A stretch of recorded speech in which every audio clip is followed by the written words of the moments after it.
खंडापूर नगरीमध्ये खंडापूरकरांच्या प्रेमातून त्यांच्या सेवातून फार मोठा उत्सव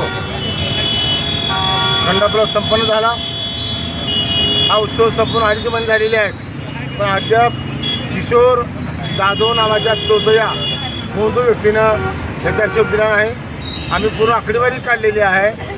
26 कोटी 17 लाख रुपयाचा अपार यामध्ये झालेला आहे। याच्यापेक्षा आकडा जास्त आहे, आम्ही आकडा कमीत कमीचं काढलेला आहे।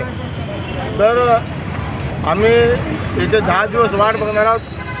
3 तारखेला माझा कारखानाच्या गेटला आम्ही तीव्र असा रस्ता रोको करणार आहोत आणि यावर शासनाने दखल तर नाही घेतली तरी आंदोलन तीव्र करायच्या तयारीमध्ये खंडापूर ग्रामपंचायत, खंडापूर सोसायटी आणि अखिल भारतीय भ्रष्टाचार निर्मूलन समितीच्या वतीनं ते आंदोलन होणार आहे। पोलिसांकडे तुम्ही तक्रार केली होती, पोलिसांनी कसं? आमच्या गावातल्या हरंगूळच्या बऱ्याचशा आमच्या मित्राने तक्रार दिली आहे, पण अद्याप त्यामध्ये यांनी गांभीर्यानं दखल घेतलेली नाही। कोणत्या शिवलीकर महाराज जे आहेत ते आतापर्यंत कुठेही म्हणजे लातूरमध्ये सोलापूर कुणालाही दिसले नाही, ते गायब आहेत सध्या आणि ते मध्यंतरीवरती संशय व्यक्त करतो। 100% संशय आहे, कारण त्याला सगळं माहिती आहे, त्यांना ते लोक कशा काढू शकतात, पण त्यांनी दखल घेतलेली नाही आणि म्हणूनच आज गांधी चौकामध्ये आम्ही धरणे आंदोलन घेत आहोत। आपल्यातर्फे कोणकोणत्या प्रकारचे गुन्हे दाखल करण्याचं सांगण्यात आलं आहे? फक्त महाराजावरच का त्यांच्या दुसऱ्या सहकाऱ्यांबद्दल बी काय आक्षेप आहे? माझं तर असं म्हणणं आहे की या सोहळ्यामध्ये जे संत होते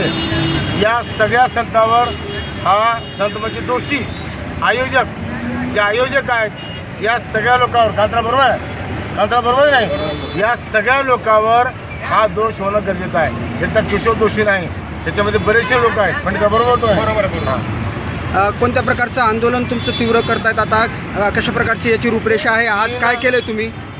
आज आम्ही गांधी चौकामध्ये धरणे आंदोलन करून शासनाचं लक्ष वेधलेलं आहे। सरकारच्या कानापर्यंत ही बाब गेलेली आहे। आम्ही खंडापूरला काल मिटिंग घेतली सगळ्या गावकऱ्याच्या वतीनं 3 तारखेला 3 जूनला या मांजराच्या गेटवर सगळ्या आजूबाजूचा परिसर आमच्या आया बहिणीला घेऊन तीव्र रस्ता रोको करणार आहोत। फक्त खंडापूरच्या गावचीच फसवणूक नाही तर संबंध लातूर पूर्ण राज्याची फसवणूक आहे। जेवढे 50 लाख जे भक्त आमच्या गावात उन्हात आले होते त्यांची आहे, देवावर ज्याची श्रद्धा आहे त्यांची आहे। आणि यांनी काय सांगितलं की हिंदू धर्म वाचवायचा आहे म्हणून हा सोहळा आहे, हे सगळं खोटं आहे। यांना फक्त पैसे घ्यायचे होते, हा विषय आहे। हिंदू धर्माचा वगैरे काही विषय नाही। आता आंदोलन करत असताना आपण बॅनर जाळले आणि त्याला जोडे मारलेत, काय सांगाल? मी तर त्याचं घर शोधलेलं आहे, पण त्यानं घर बदललं म्हणून समजलं मला। या दरम्यान त्यानं 2 कोटीचं घर घेतलेलं आहे। लातूर एका सराफाकडे त्यानं 50 तोळे सोनं घेतलेलं आहे, म्हणजे पूर्ण पैसा आहे ना अन्य ठिकाणी गुंतवलेला आहे।